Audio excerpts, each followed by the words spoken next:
Welcome to 9-Star Newsroom. I'm Dave Hill. If you were part of the record turnout for a primary election for the May 4th election in Hancock County, you might well have waited in line for a while to vote. There were reports of waits of up to an hour at different parts during the day. Hancock County was putting in place for the first time a new voting system, a new system of polling places that went away from the old geographic precinct style to fewer polling places where vote centers were used. And that may have had an effect on long lines during the election. But there were also other problems. There were software glitches. An update that was supposed to take place early in the morning didn't work quite the way it was supposed to. And there were other problems as well. Ballot errors affected about 344 ballots that were distributed to voters that caused a couple of the races to be dropped off the ballot entirely, which caused problems for those voters. It fortunately didn't affect the outcome, but for a time on Election Day, on May 4th, it sure looked like it would. So things didn't go all that smoothly on Election Day. And joining me to talk about that is the person who was overseeing the election that day, Marcia Moore, the Hancock County Clerk. And Marcia was the one who didn't get much sleep and whose the throat in her, the lump in her throat was the biggest probably of anybody all day on Election Day. Thank you for being with us. Thank you for asking me to be with you. We appreciate you coming on and talking about what happened during the election. Let's talk about the ballot problem first. I think that was the most acute difficulty, but it wound up also being really the most easily solved one. The thing of it is, it could have been a lot worse, right? From what we were led to believe by the election software company, they initially told us it was one location, which was the 9-Star North campus, actually, and that was about 10 to 10:30 in the morning. The election board is a three-party board. We sent out a press release identifying what had happened and the action plan that had taken place to correct that plan. It wasn't until after the polls closed, about 7:15 at night, a representative from the software company came to the election board and said, wait a minute, this could be broader than we thought. And that's when they thought that it perhaps affected 4 additional locations for a total of 5 locations. So just to clarify, it wound up only affecting one. Correct. It did only affect one. 344 ballots. Correct. Omitted 2 races. They happened to be the top 2 local races at the top of the local. It didn't really ballot. omit the race. And it's a little, election verbiage is a little difficult to explain sometimes. But in the way the original ballot was designed was based as if the commissioner district race was a district race, kind of like how the definition of the word district sounds like. If you're in that district, you vote for that person. Not countywide. Not countywide. Okay. So for example, your school board is a district race. If you live in a school board district, you vote for that district. A county council position, if it's a district position, only those who live in the district vote for that. On the contrary, if it's a at-large county council or an at-large school district, then everybody votes. So by definition, those almost make sense to what happened. Well, what happened in this instance with the original version 1 ballot, the ballot was created based on district, so that if you were living in District 1, you got the commissioner for District 1. If you lived in District 3, you got the commissioner race of District 3. But the problem is that this particular commissioner race, these district races were actually, they're entitled district race, but they're elected on an at-large position. And that's, I believe, what led to some of what started the confusion on the ballot. So how did it happen? Well, I was out, I had a major surgery, and I didn't return to the office until April the 4th. But during the ballot process in March, when the ballot is physically being created and the data set is being created, an employee of the election office did actually make that error and download the district as if it should have been a district race instead of a at-large type voting.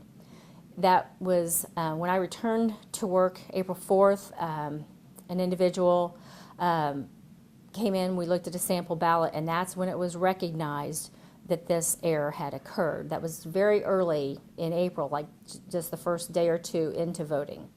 Now, in election law, if you have an error on the ballot and you have already sent ballots out, there is something called an ABS 5, which you basically identify those people that you mailed the ballot to and you send them a new ballot. And that was done appropriately. At that same point in time, the software vendor was notified and a second version 2 ballot was created, which was the proper ballot. And in 11 of the 12 centers, it was properly put on their system. It happened to be that the 9-star laptop that creates that ballot on demand did not get that correct. And we don't know how that happened at this point. And of course, you're not going to discover that until somebody points it out. And it took 4 hours before someone noticed. Yeah. Which in itself is something of a civics lesson. Well, but then again, like I think that goes back to the definition of district. I think a voter would think that it's a district, they're not in my district, so it's okay. I mean, you know what I'm saying? Yeah. And I don't think it has anything to do with whether it was a vote center scenario or a precinct scenario. I think the same lesson would have been, I think it's the same concept. Somebody in a precinct may not recognize, because the word itself, district, leads in your head to think that you have to live in that district versus in a large position. So I don't believe that the vote center concept versus a precinct concept had anything to do with it not being discovered sooner. So going forward, what lessons have you learned about proofreading the ballot and making sure that the ballot you submit is completely correct? And whenever you deal with humans, you always have the element of human error. That ballot is reviewed by a variety of people before it goes to the software company. And obviously we have ran many elections over the last 7 years and not had that kind of problem. So I think you just have to really slow down the pace and have multiple eyes on the ballot, and maybe even ask for public review in addition, because I think the more eyes that look at something, the fresher eyes that look at something, you're more likely to catch an error than if you only have a few people looking at something. You did hear back from the vendor. Mm-hmm. Your vendor is Elections Systems and Software. Correct. They do a lot of business with a lot of local governments. I think they're in more than 40 states, tens of thousands of precincts that they count votes in. They said that they found the problems unacceptable. I mean, they basically said all the right things in terms of making good on what happened. Is that good enough for you? We are creating an action plan with this vendor.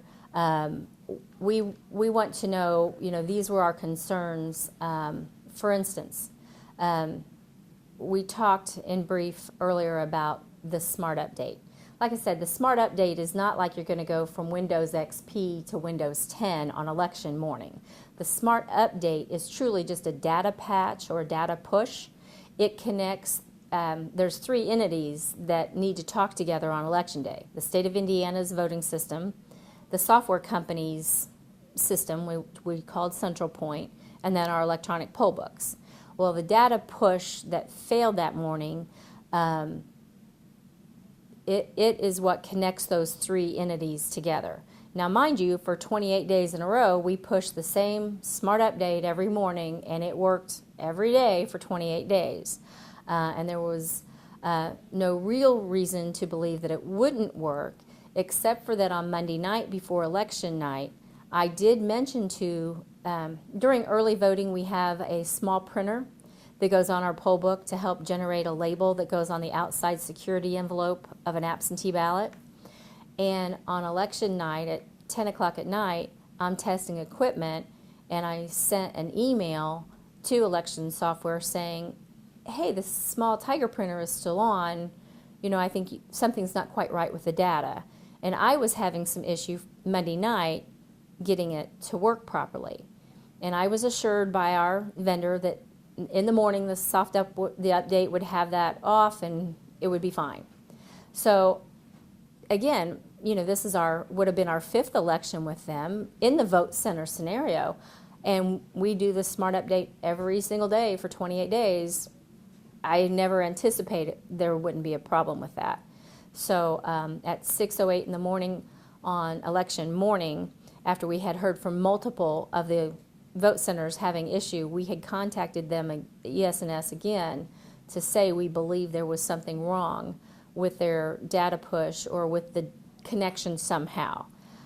They did fix it, and I had personally gone out to one of the larger vote centers to help them get the system shut back down and turn back on and get the smart update. And by 7:20, I believe, in the morning, that update was corrected and fixed. But it did kind of start the morning off on the wrong foot. Go figure. You know, who would have known that something that had worked so perfectly for a month beforehand just suddenly decided to glitch at the most inopportune Exactly. time. Let's talk about the vote centers. Mm-hmm. This was a concept that you championed. You were responsible for it happening here. Largely, I know the commissioner had to sign off on it, but it was at your urging that it happened.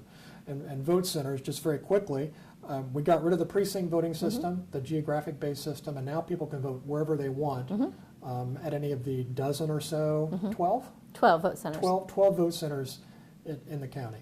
We did have reports of really long lines. As you noted earlier, turnout was a lot higher than expected. Do we need to add any more vote centers, do you think? Well, I do want to make one correction.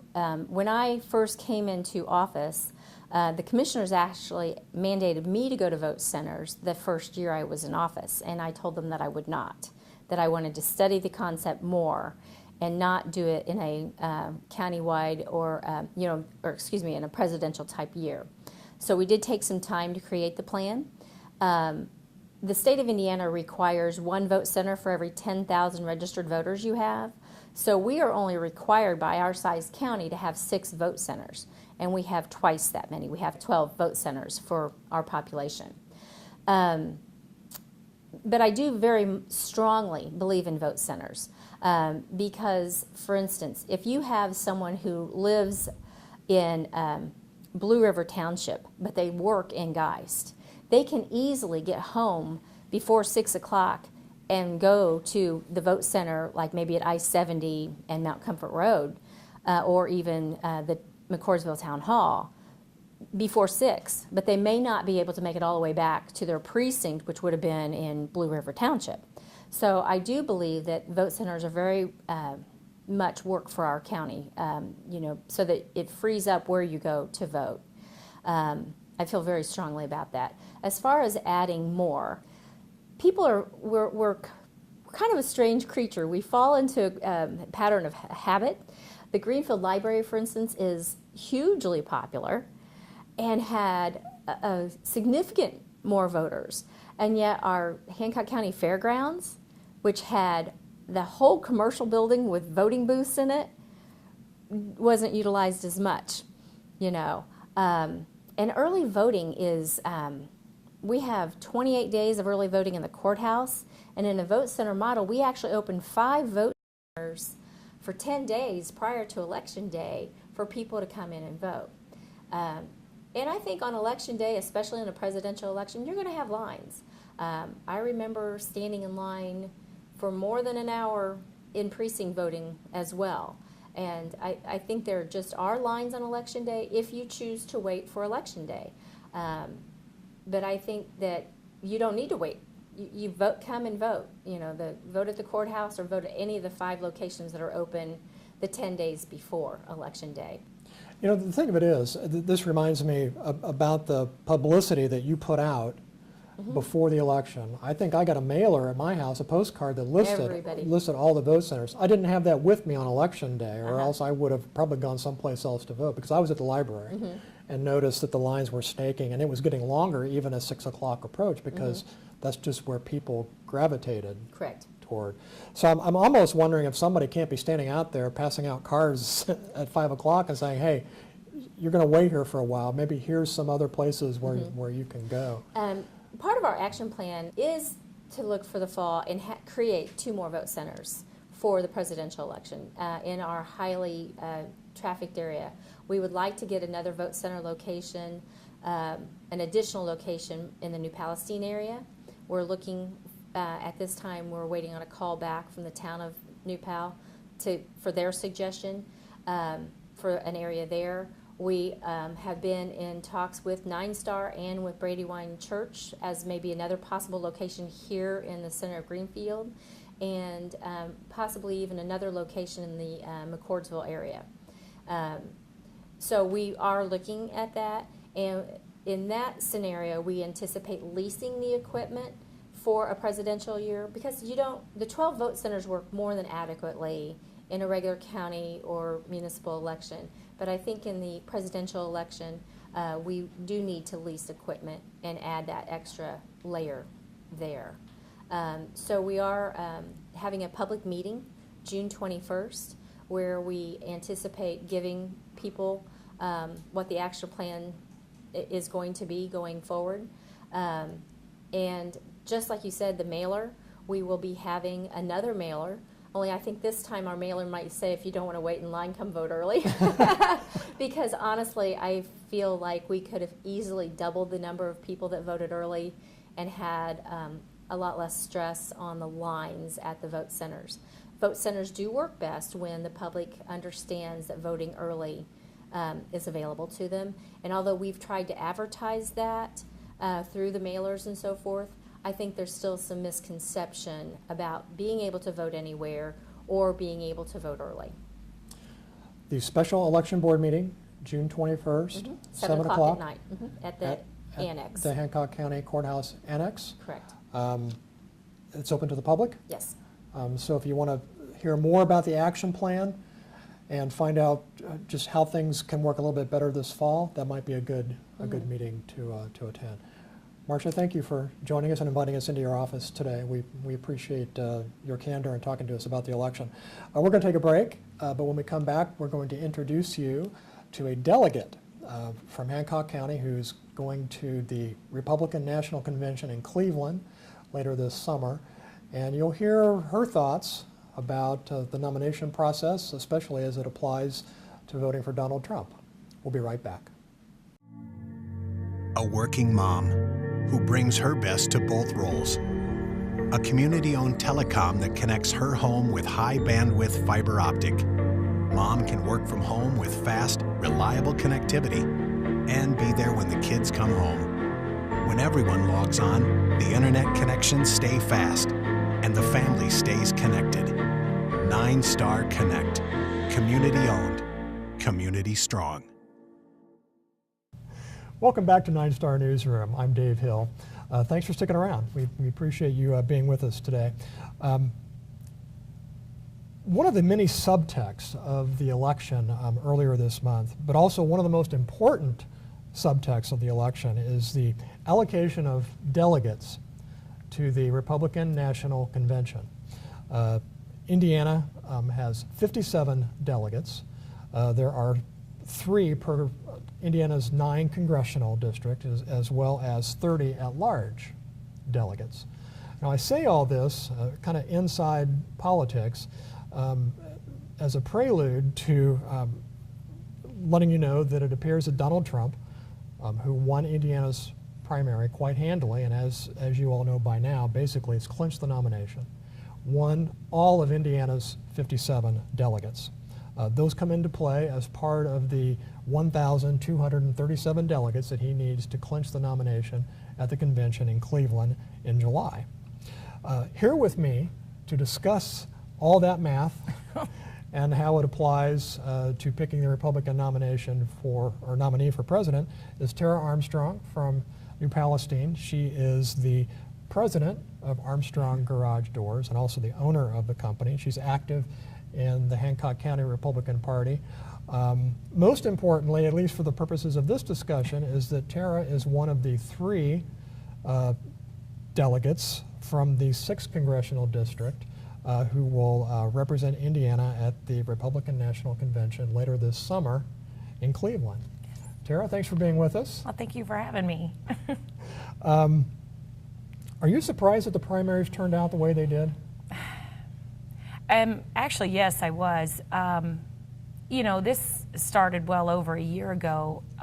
Well, goodness, we had, 13, 14 potential Republican nominees, and Donald Trump obviously was a joke. He was the laughingstock of the Republican Party, and nobody took him seriously. And slowly, as things progressed, they just started falling off, and he just started gaining more steam. And within the party, you could see the disconnect and the emotion that people weren't wanting to see the big picture that this possibly could happen, and they fought it. But unfortunately, the voice of the people came through, and I think, as crass as Mr. Trump can be at times, and I don't agree with anybody 100% of the time, and I can guarantee I don't agree with him 100% of the time, but I think that goes to show you the political system as it is now.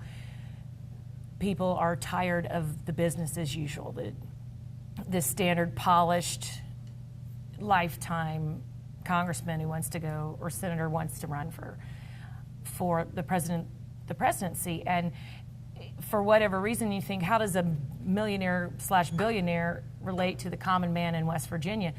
But he does. And I'm not really sure how that happens or how that comes, but he's saying obviously something that they want to hear. And it's taken a while before the establishment has figured out he's not a joke. I mean, we're going to Cleveland, and he's our nominee. You've met him. Yes. You met him a couple weeks ago. Yes, he's not near as orange in Okay. person, Okay. and his hair is not near as bad. What was your first impression of him? He was very warm. We were supposed to meet him prior to him going on stage, but he was late. He had like 4 or 5 stops that particular day. So instead of meeting him when he came in, we were all in the basement of the Palladium waiting. He went straight onto the stage, and so we had to wait until he was done to meet him. And you know, obviously you get a little nervous, you know, and we've watched, you know, we got to go out and watch his speech and listen to what he had to say. And, you know, as I rounded the corner, I'm like, what is a girl like me from, you know, graduate of 89 people from Knightstown High School, how did I get here? You know, with any nominee for president, that's the same when I met Joe Biden. It was the same feeling I had when I met Mitt Romney 4 years ago, just in awe of the office and the things that they had done. And, you know, here I am. And I ran on the corner and I thought, oh, he's going to be aloof. And, you know, I know he's in a hurry because there was only 13 of us and they said he's in a hurry. And immediately he just grabbed my hand. He didn't know who I was. He did not know I was a delegate. I introduced myself. We stood there. I did tell him at that point I was a delegate, and he asked me if I had made up my mind, and I said no, because that was the Monday before the Tuesday election. And I said, I can't make up my mind until after I see the results tomorrow. And he said, thank you. And then we took a picture, and before I left, he said, now let her see that picture. Because he said women, you know, he's like, women always want to see and make sure it's a good picture. And I just thought that was so cute. And he let me go through my phone. He had my phone. He's going through my phone. He's like, is this one? Do you like this one? And I'm like, yeah. And he was more worried about me getting a good picture that I looked good in. And I just, it seems a little weird, but I just thought he was very warm. Not near what my stepfather was from the East Coast, and, you know, they've got a little bit of an aloofness to them. They don't mean it that way, but they do. And I didn't get that at all. It was different than the Donald Trump that you see on the stage. But again, it was just a few, you know, less than maybe 2 or 3 minutes. So you can't really judge someone's entire character off that little amount of time. You were an alternate delegate 4 years ago. Yes. When Mitt Romney ran for president. I remember, what I remember most vividly from your experience was the hurricane. Yes. that was interesting. So, you were holed up, with a hurricane passing through during the Republican National Convention. So, I love metaphors. So, let me just ask you, what sort of storm do you expect to happen this year in Cleveland? There's controversy all over the place. We don't need to go into that. Yes. But there's going to be protesters. There's going to be a lot of sore losers. Yes. What do you think is going to happen? I think if it had been, I was really prepared for a contested convention. I don't know that anybody was expecting Ted Cruz to drop out the very next day after the Indiana primary. That actually makes the convention a little bit less contentious. Obviously, there's always protesters. There were protesters when we were in Tampa. We were under security and that's why the Indiana delegation, every state's delegation stays at a certain hotel. You have to stay together, and there's a reason for that. That's to keep everyone safe. I do know that there's some sour grapes within the party. I just went to the delegates meeting on Saturday, this past Saturday, and I'd say about 70% of the delegates were in the room. And Rex Early did get up and, kind of say to the crowd, we need to come together. This is about, whether you like it or not, he is our nominee. We need to stop fighting amongst ourselves. It's over. They've all dropped out. This is the way it is. And trying to bring the party back together and to heal some wounds that have happened. And that, I'm a firm believer, and I don't know if you've gone through my Facebook page, but I stayed out of any of I don't repost, I don't like certain comments. I may chuckle to myself, but I keep it to myself because it's hard to come back from that when you lay your opinion out like that on social media when you do have an important job. Thinking we were going into a contested convention, I didn't want my opinion out there. I have Republican friends, I have Democrat friends, I have friends that are Ted Cruz fans or Marco Rubio fans. I don't want to lose friends over something like that. And I also, it's just one of those things. People take social media to a certain extreme, and you can't get that back. So. That's true. Now, we are taping on Wednesday, the 11th. Okay, so the election was just over a week ago. Since that time, your two living ex-presidents, George H.W. Bush and George W. Bush, have said they are not going to the convention, and the strong implication is that they will in no way support Mr. Trump and his nomination. You've had the House Speaker, Paul Ryan, and Yes. we are taping this the day before their pivotal meeting, so we don't know what's going to happen with that, but you have to think it's probably not going to be a breakthrough, saying that he is not ready to support Mr. Trump as the nominee.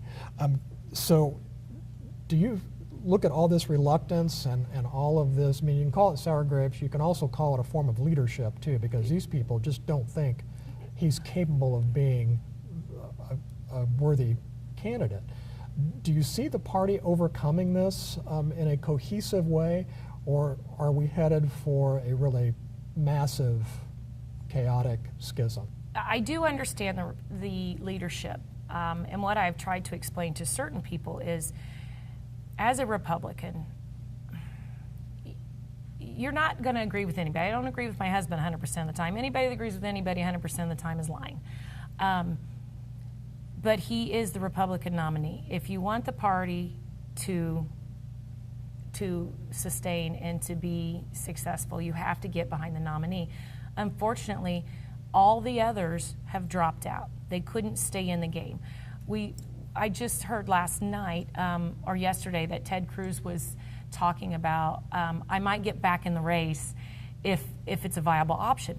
Now, myself, as a citizen here in the United States of America. I don't want a guy as my president that the fire got hot and he took his ball and went home and said, I quit. And now you're saying, now wait a minute, if the political climate changes, I'll get back in. No, you have to be, if it gets too tough, you're just going to quit? What kind of leader does that make? I don't think it bodes well for the party. I understand their reluctance. I have a lot of admiration for the Bushes. I think some of their issue with Donald Trump is his history of being, as a businessman, supporting Democrat candidates. Sometimes a lot of times his mouth and his words are, not very politically correct, and, you do a lot of facepalm.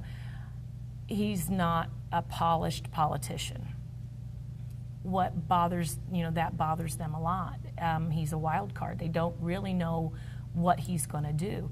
But, as a Republican, you have to, I say to people, our worst is still better than their best. And by not supporting the one guy that fought to the bitter end and is still standing, then you're going to get 4 to 8 more years of what we've already had. So you don't throw the baby out with the bathwater. You kind of have to hold your nose and swallow the medicine and hope for the best. Well, that's my next question. I mean, you are bound by the rules. Yes. At the convention to cast your vote for on the first one. On the first ballot. Mm-hmm. Yes, there won't be another one. But it's hard to conceive that there would be a second ballot unless there's just some completely unforeseen revolt that would be unprecedented in the history of the country. But so you will vote for Mr. Trump on the first ballot as part of the Indiana delegation. What qualms are you going to have about that? I mean, you say hold your nose. I mean, you've watched this probably as closely as anyone. You've seen his remarks about women. You have yes. you have a daughter who's going to be yes. coming of age during what would be, who knows what kind of a attitude toward women coming out of the White House. You've seen his remarks about how the economy would be handled, about possible nuclear proliferation among certain nations in Asia. So what sort of qualms do you have going into Cleveland? What I personally believe is different than my duty as a delegate. And we spoke of this on election day. I took this job as a delegate to be the voice of the 6th District, one of 3 for the 6th District. I'm also the voice of the people of the state of Indiana, the Republicans for the state of Indiana. Whether or not I care for the man is like third on the list when you go to make your decision of what you're going to do. There were several other delegates that were on Facebook prior to that they're supporting this person, and I'm voting for this person. And I don't think they realize that that's not the right, to me, that's not the right thing to do, in my opinion. You needed to see what came out of Tuesday's election. You needed to see who the 6th District wanted. If that had been John Kasich, I would have voted for John Kasich on the first ballot, which I was technically, bound to do. But if there was a second ballot, I would have to, at that point, look at the state as a whole. Who did they pick? And then, you start weighing that, and then you start thinking, okay, who can win? Who can beat Hillary or Bernie who want to just give the farm away?